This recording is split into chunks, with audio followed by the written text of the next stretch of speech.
In today's video, I'm going to be showing you how I've replaced the drain pump and door seal on my 10-year-old Bosch integrated dishwasher.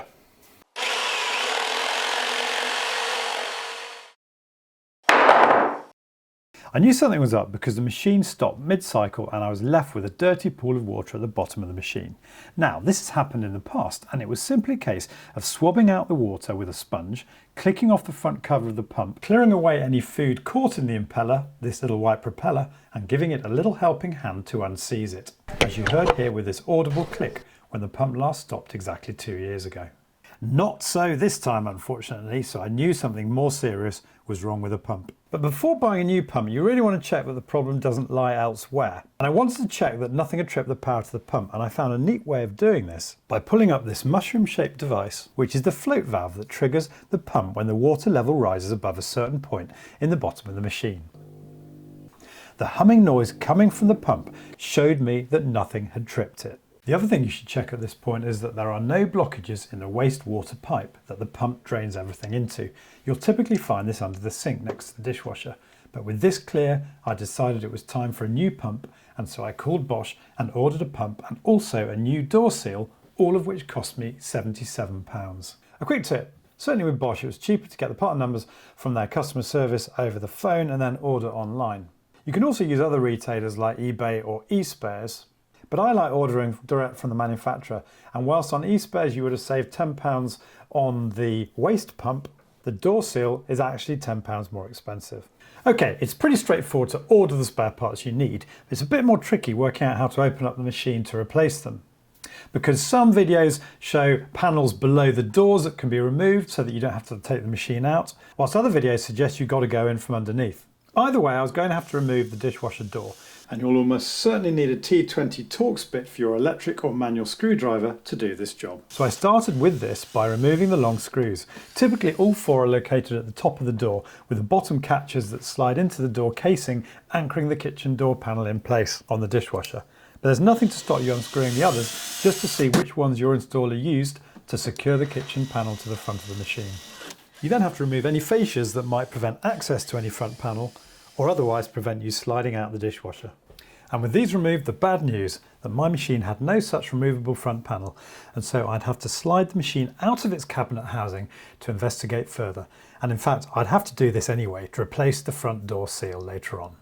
The machine was secured into the cabinet by two screws at the bottom. I'm unclear whether this is standard practice to use these, and screws through the mounting brackets that secure the dishwasher to the countertop.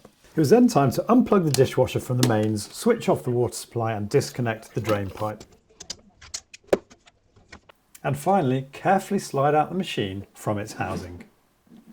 Pulling out an appliance that hasn't seen the light of day for 10 years always brings up some surprises, and in this case I seem to have some food gunk leaking out of the back for some reason. More on that later. One leg at the back, so got to be careful not to snap it off. It took quite a lot of guesswork to finally work out how to access the drain pump, as there were no obvious screws to undo to remove the bottom panel, which I realised in the end was held in place by a slightly crude system with the pressed steel panel itself being pushed over plastic lugs. But with the panel off, I could finally access the drain pump.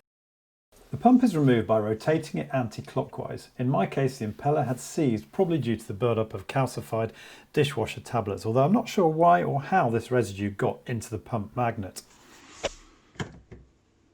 There we go. So after thoroughly cleaning out the pump impeller housing and unpackaging the new pump, it was a simple process of switching the connectors over from the old to the new pump and then rotating the new pump into its housing.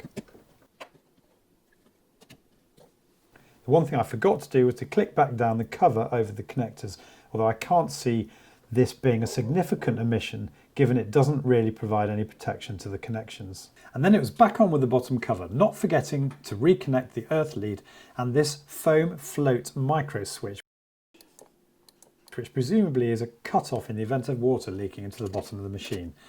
And so with the drain pump replaced and I hope operational, it was time to replace the rubber seal running the length of the underside of the door. Something I'd known for a long time was broken, but which until now I hadn't got round to fixing. The first job was to take off the two side panels, which I'd actually removed at the start of the repair when I was trying to find out how to gain access to the pump. For the front screw, it's better to go through the hole in the seal rather than prise the seal away as I have here, as this risks cracking the seal or pulling it off entirely. Okay, what makes the door seem so light when you open it is this spring and pulley system. So I've got to disengage that on both sides now. So I've seen them on repair videos using a pair of pliers, but you don't really need to. Just take the tension off the spring with your hand and literally just remove it like that. And then you've just got to remember that after doing that, the door is well, not very heavy, but it's lost all of its spring. It's then time to remove the front cover from the door by unscrewing the remaining screws on the back of the door. I can take this front panel off, I'm hoping. Yeah, there we go, look at that. Just look at this, I'm amazed this machine hasn't been leaking more. The seal is completely cut in two. So this is what we're now replacing. And my slight concern, as with the back of the machine, is that this bit of plastic here should be nice and straight, but over the years, probably because of the heat in the machine, it's warped. But we'll see what we can do anyway. So after a bit of cleaning with some sif, a cloth and a scouring pad, the door hinge can be levered away from its retaining clips.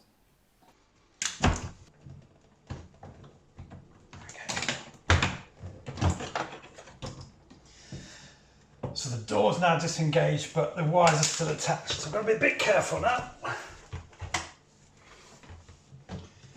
Basically can't go very far, but that will at least enable me to tidy the place up a bit. And it's out with a sif again, a satisfying job of clearing away years of grime. 2 more screws were then removed from each hinge to disengage it from the door, which also then allows the rubber door seal to be removed. This is one of those joyous moments, look at that. Sif and a green gauze is such a good combination for disgusting jobs like this.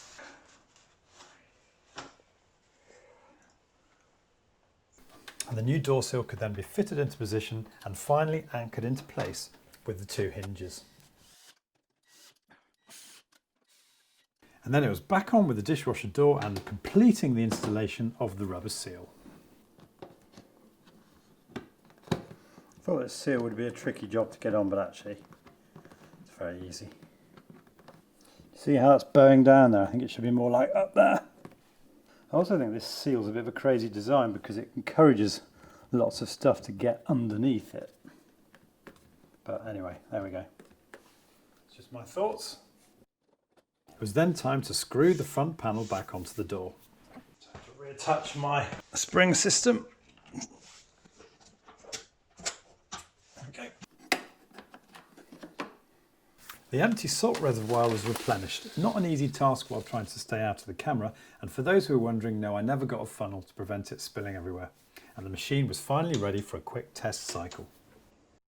So I'm giving the old dishwasher a bit of a dry run before inserting it back into its recess in the kitchen units, just because I want to check that nothing is leaking. I wanted to have a quick look at this section here at the back just to see what it's all about. So I deliberately haven't put this rubber seal back in.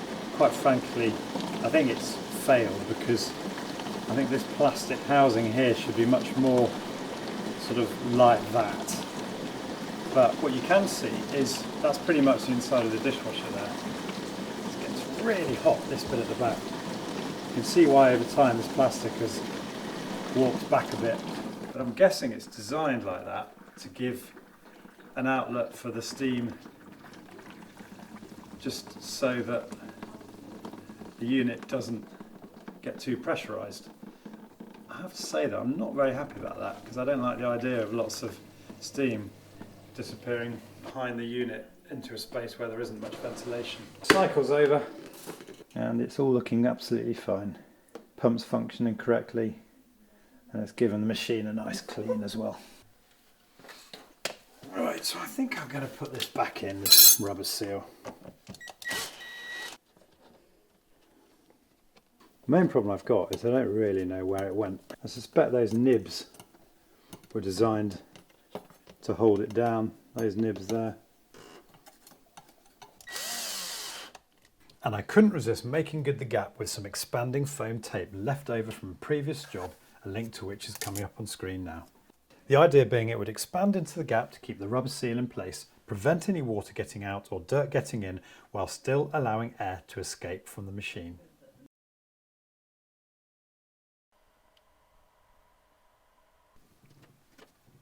So then it was back on with the side panels. Just a little word about these plates that are meant to fix to the underside of the unit that you're fitting the dishwasher into. Would you believe it? This plate wasn't even fitted to my dishwasher. It was literally just sort of left on the top like that. Possibly so that I would have a reminder when I did a job like this of just how useless my kitchen fitter was at the time. But anyway, I'm indebted to my carpenter mate John because I asked him whether it was important for me to put this in. And he said that the reason you put them in is to protect this area from steam and heat, I suppose, from the dishwasher. And that's particularly important when you've got a Formica worktop. But I haven't got a Formica worktop here, I've got granite, but I have got a wooden section here. And John's other point was that these are quite thick and they can get in the way of the door shutting.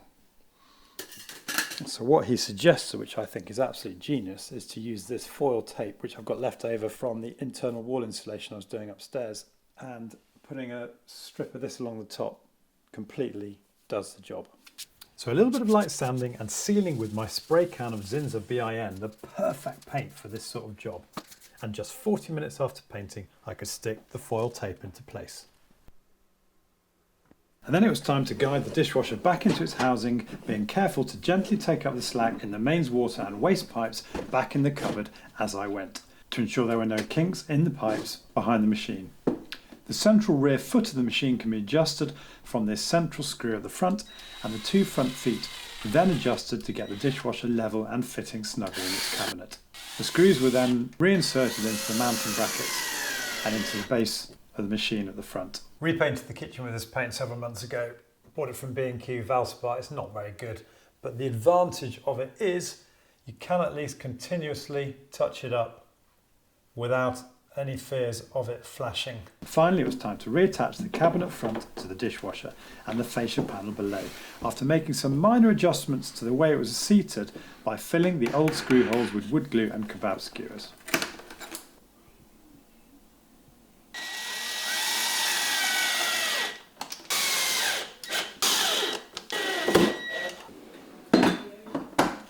So that's it for today. I really hope you found this video useful and that it's given you the confidence to carry out your own dishwasher repairs. If it has, it would be great if you could give it a thumbs up below.